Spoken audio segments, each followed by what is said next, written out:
방사선학 5개년 반복 기출 반복 개념 마지막 시간 14번째 영상의 판독 보도록 하겠습니다. 기출 분석 먼저 보도록 할게요. 방사선 영상을 판독을 할 건데요. 25년도 20이랑 치근단 병수 구별하는 방법 어떻게 할 것인가. 그 치조백선의 연속성으로 구분할 수 있다라고 답이었고, 24년도는 치아후식과 간별이 필요한 게 있어요. 어떤 걸까요? 라고 하는 치경부 소환을 고르는 문제. 그리고 23년도는 경계가 명확한 투과상은 무엇일까요? 치근단 병소는 무엇일까요? 해서 치근단랑 고르는 거.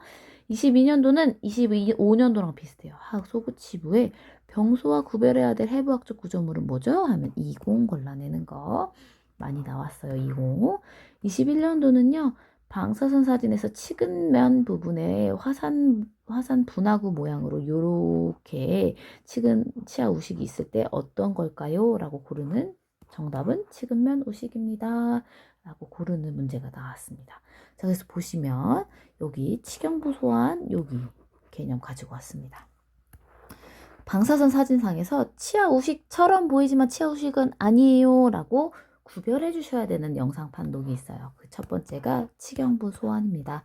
치경부 소환이라고 하는 건 치경부 부분에 우리 방사선 사진 보시면 이제 범랑질이랑 상아질의 이 경계 부분, 요 부분이 범랑질과 치조골의 양이 점점 적어져서 상대적으로 여기는 두꺼운데 범랑질이 조금 더 얇은, 이 상대적으로 얇은 부분이 인접 부위보다 방사선 투과상으로 보이다 보니 방사선 투과상이 어떻게 보여요? 치아 우식증도 방사선 투과상으로 검정색이랬죠. 투과상은 검정색으로 보이잖아요.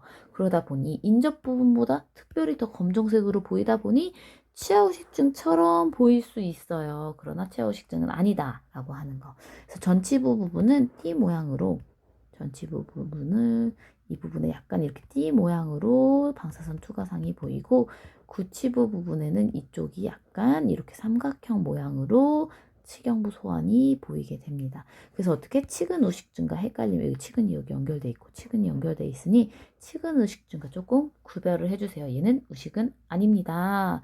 어떻게 이제 양 때문에 방사선의 그 범랑질, 그 무기질의 양 때문에 인접한 부위의 양 때문에 그렇게 보이는 거니 치아 우식증은 아니에요. 구분해 주시고 착시 현상이라고 하는 것도 있어요. 치열이 원래 중첩돼 있거나 또는 수평 각도가 잘못 주어져서 겹쳐진 부위가 이쪽 부위가 약간 어둡게 방사선 투과상으로 보여요. 그러다 보니 인접면 우식증처럼 보일 수 있으니 주의해 주세요. 라고 하는 거. 그리고 치아 우식증처럼 똑같이 투과상으로 보이는데 아크릴 레진이나 예전의 복합 레진이 방사선 투과상으로 이미 충치 치료를 완료한 여기 이미 충치 치료를 했어요. 근데 여기가 레진으로 떼운 건데 이 레진이 투과상이다 보니 치아 우식증처럼 보일 수 있으니 주의해 주세요. 그래서 요즘은 그런 것들을 방지하기 위해서 이 레진도 불투과상으로 보이는 것들이 출시되고 있대요. 이건 여담이니까 그냥 듣고만 계시면 됩니다. 자, 또한 교모나 마모 환자분들 치아가 이렇게 교환면이 있어야 되는데 교모나 마모에 의해서 여기가 이렇게 갈렸어요. 여기가 약간 상대적으로 이 치경부 소환처럼 투과성으로 약간 보이거든요. 근데 그게 교환면 우식증이나 그런 게 달아서 보이는 게 교환면 우식증이 아니니 구분을 좀 해주시면 좋겠습니다. 라고 나오는 치아 우식증처럼 보이는 방사선 영상의 판독이라고 보시면 되겠습니다. 자, 그 다음에 이제 치근단 병소 부분이 우리 기출문제에 계속 나오고 있었죠. 치근단 병소. 자, 공부하실 때는 경계가 있는지 없는지를 구분하셔서 외워주시고 방사선 투과상 어떻게 검정색으로 보이는지 불투과상 하얗게 보이는지를 구분을 해주신 다음에 질환을 외우시면 좋겠습니다. 자, 방사선 투과상 보시면 치근단. 자, 치근단이라고 하는 게 뭐예요? 치아 뿌리 부분에 가장 끝부분이라고 하는 거죠. 이 끝부분에 방사선 투과상이니까 요렇게 보이겠죠. 요렇게. 근데 여기가 경계가 이렇게 있는지 아니면 경계가 없는지를 구분해서 외우시면 됩니다. 자, 치근단 유가종은요.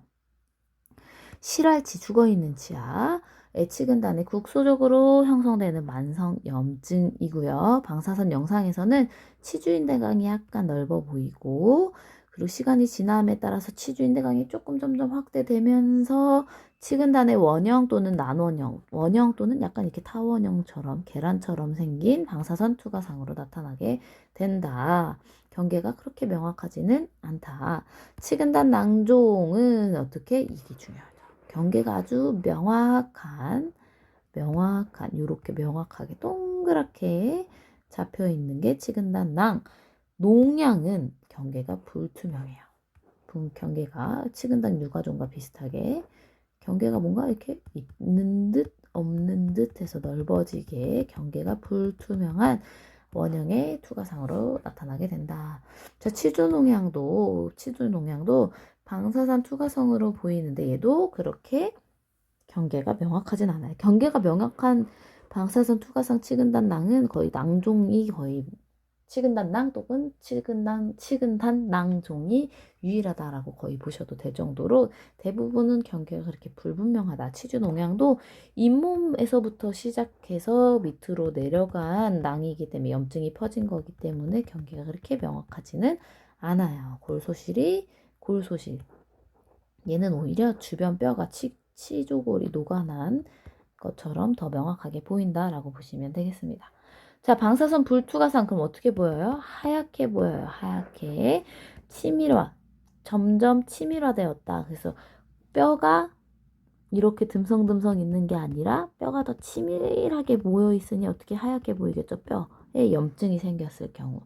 실알치 죽어있는 치아의 치근단 하방에 불명확한 경계로 뭔가 하얗게 이렇게 잡혀있는 치근에는 붙어있진 않지만 뭔가 붙어있는 골에 뼈에 염증이 생겼다라고 하는 걸 치밀화 골염이라고 부르고 딱딱해지는 경화성 골이 있어요. 생활치 치근단에 경계가 아주 명확하게 하얗게 불투과상으로 경화성 골이 보이는 경우가 있습니다. 자, 과배각질증. 원인이 있어요. 얘는 과맹출되거나 염증이나 약간의 외상으로 배각질은 어때요? 불투과상이잖아요. 원래 그 배각질이 뭔가 과증식한 거예요. 그래서 치근단 부위에 방사선 불투과성의 배각질이 어떻게 해요? 이 약간 띠처럼 둘러 있잖아요. 그게 배각질이 뭔가 이렇게 두껍게 띠처럼 둥그렇게 커지는 부분의 모습으로 나타난다. 어때? 과맹출, 염증, 외상 등의 이유로. 그래서 치주인대강과 치조백선은 정상적인 구조로 관찰이 가능하다라고 보시면 되겠습니다. 여러분들 영상의 판독, 치아후식증이랑 구분해야 하는 것, 그리고 치근단 병소에서 문제가 기출되고 있으니 경계가 있는지 없는지 구분해서 외워주시고 투과상인지 불투과상인지 구분해서 정리해 주시면 되겠습니다. 헷갈리는 개념들, 어려운 점들은 카카오톡 채널을 통하여 문의를 남겨주세요. 수고하셨습니다.